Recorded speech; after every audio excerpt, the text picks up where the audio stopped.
Measuring result. A system that measures result effectively must have the expected results of the policy or intervention clearly defined, with indicators to measure progress and data to inform the indicators. Measuring results. It involves evaluating the success of a specific marketing campaign or strategy. It also involves evaluating how well the marketing campaign has achieved its goals and identifying areas for improvements, whether it is success or failure. Controlling. It is a process of comparing the actual performance with the set standards of the company to ensure that activities are performed according to the plans, and if not, then taking corrective action. Typically involves establishing clear and consistent criteria for how measurements are taken and evaluated. This is important because different methods of measurements can produce different results, and inconsistent or inaccurate measurements can lead into unreliable data. To control the definition of measurements result, it is important to establish standards. Quantitative measure. It is a measurement of data that can be put into numbers. The goal of quantitative measurement is to run statistical analysis, so data has to be in a numerical form. Quantitative measures commonly use management to evaluate wide range of business activities including financial performance, production efficiency, customer satisfaction, and employee productivity. Some example quantitative measures in management include financial ratios, revenue growth rates, inventory turnover rates, ratios, customer retention rates, and employee turnover rates. Qualitative measure refer to non-numerical data that provides insight into the subject or intangible aspect of business performance, decision making, and other management-related activities. These measures typically involve the use of observation opinions and other forms of descriptive data to evaluate and analyze business activities. Some examples of qualitative measures used in business include customer feedback, employees surveys, focus group discussion, and make research. Balanced performance measure, also known as balanced scorecard, a strategic management performance metric that helps companies identify and improve their internal operations to help their external outcomes. It measures past performance data and provides organizations with feedback on how to make better decisions in the future. Balanced performance measure, known as a balanced scorecard. It is a management system aimed at translating an organization's strategic goals into a set of organizational performance objectives that in turn are measured, monitored, and changed if necessary to ensure that an organization's strategic goals are met. A balanced scorecard has 4 perspectives. These are the financial perspective, customer perspective, internal process perspective, and learning and growth perspective. These 4 areas, which are also called as the legs, make up a company firm's key personnel, whether that's the executive and or it is a management team. Individual performance evaluation involves the application of a wide range of measures which encompasses the activities specific to each department type and those activities in which there is a common organization-wide interest. Its purpose is to ensure employees receive candid performance information for the year and clear goals and development plans for the coming year. Evaluations will be used in making pay increase decisions and other personnel decisions. Departmental and individual performance evaluation are 2 different approaches used by organizations to assess the performance of their employees. Departmental performance involves assessing the overall performance of a department or team within an organization. This type of evaluation typically looks at the team's goals, achievements, and productivity, as well as its ability to work collaboratively and achieve its objectives.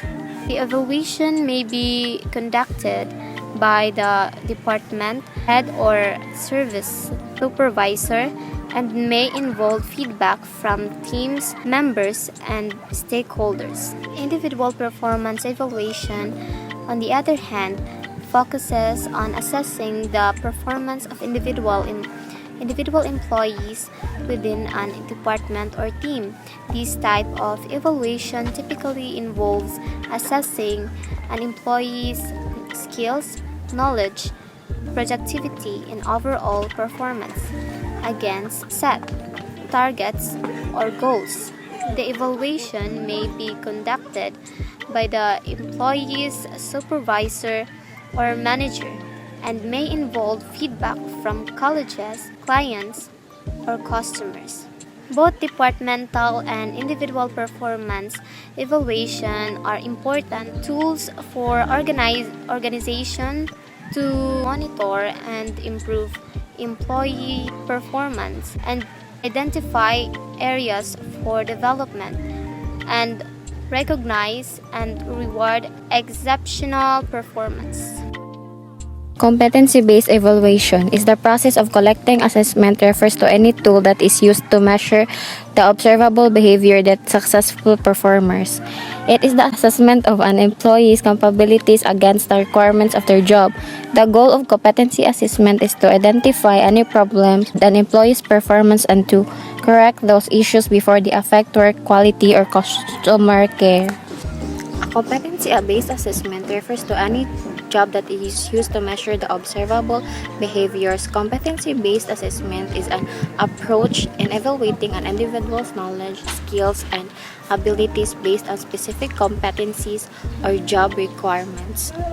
It focuses on measuring an individual's abilities to perform a task or function and their potential for success in a particular role that successful performers demonstrate while working on any given job.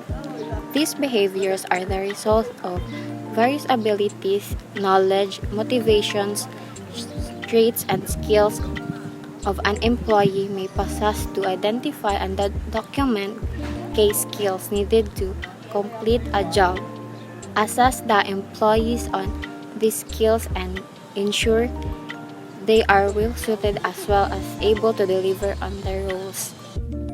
Quantitative control methods and system. It is use of data and different quantitative tools for monitoring and controlling production, output, and audits are among the most common quantitative tools.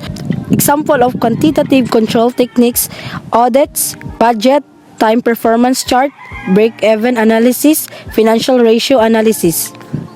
Budgets such as the regular operating capital, expenditure, sales and costs, budget, and specialized budgets such as planning, programming, budgeting system, zero-based budgeting, and human resource accounting.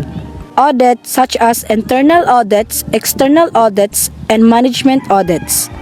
Break-even analysis is a financial calculation that weights the cost of a new business, service, or production against the unit sale price to determine the point at which you will break even. What is ratio analysis? Ratio analysis is a quantitative method of gaining insight into a company's liquidity, operational efficiency, and profitability by studying its financial statements such as balance sheet and income statement.